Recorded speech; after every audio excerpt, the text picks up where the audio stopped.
Ali Musa, you're Communications Director for the Islamic Republic of Iran. Welcome. Thank you. Let me start by asking you about oil. Could you give me an idea of how much oil Iran has? Oh, we have huge amounts of oil. I mean, absolutely massive amounts of oil. To give you an idea, we have the third largest reserves in the world. So you have a lot of oil? Absolutely masses of the stuff. So, with all that oil, why do you need a nuclear reactor? Well, that's a good question.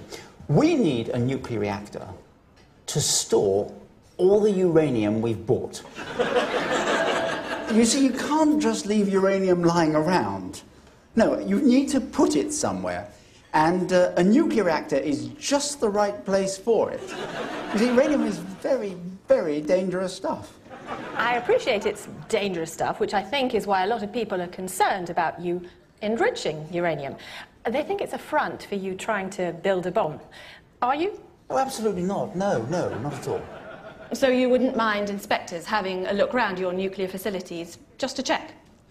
Well, look, we've had inspectors before, and inspectors really aren't the answer. You know, inspectors come round a plant and they say, "What's behind this door?"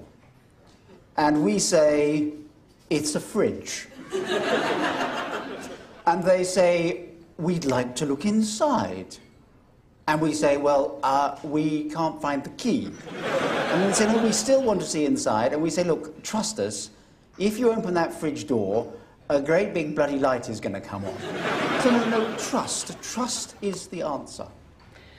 All right, let's talk about trust. Iran recently held elections. What sort of democracy is Iran? Oh, Iran is a very advanced form of democracy. We've actually fused democracy with Sharia law to create a system we call one man, one hand. And how does voting work in Iran? We use the single electable candidate system. And the way that works is that you draw up a list of all the potential leaders and then you eliminate them one by one. In the West, democracy tends to mean freedom. Freedom of speech, freedom of religion, freedom of sexuality. So tell me, what's Iran's approach to homosexuality? Well, in Iran, we don't have any homosexuals. Homosexuality is a Western disease which is spread by dental floss. You only have to look at Iranian men to realize that we're big, we're strong, we're manly. Only Western men are small and puny, like Tom Cruise. But President Ahmadinejad himself is quite small. He's actually a lot bigger than he appears on television. It's actually just the Western media that makes it look like he can't see over the top of a lectern.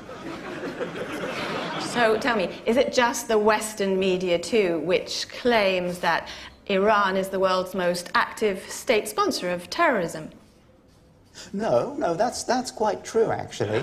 No, we sponsor Hamas, we sponsor Hezbollah, and the Muslim Brotherhood, and a few promising startups. Why do you fund those terrorist groups? Value for money. Sorry? Oh, terrorism is extremely good value for money.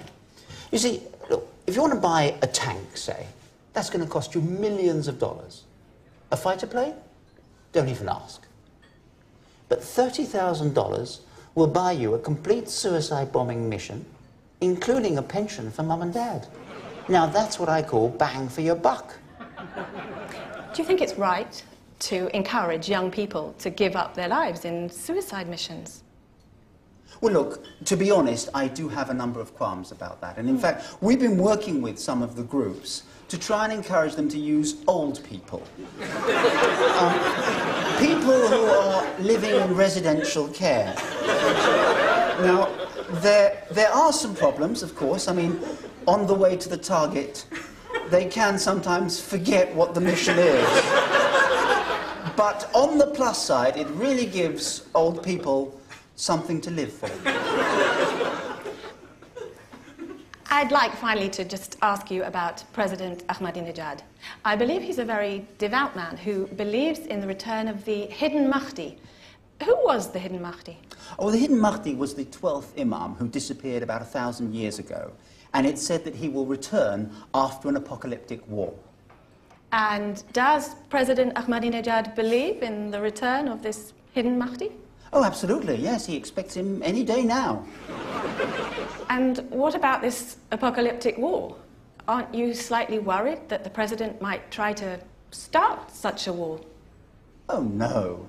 I mean, it's not as if he has a nuclear bomb, is it? Ali Musa, thank you.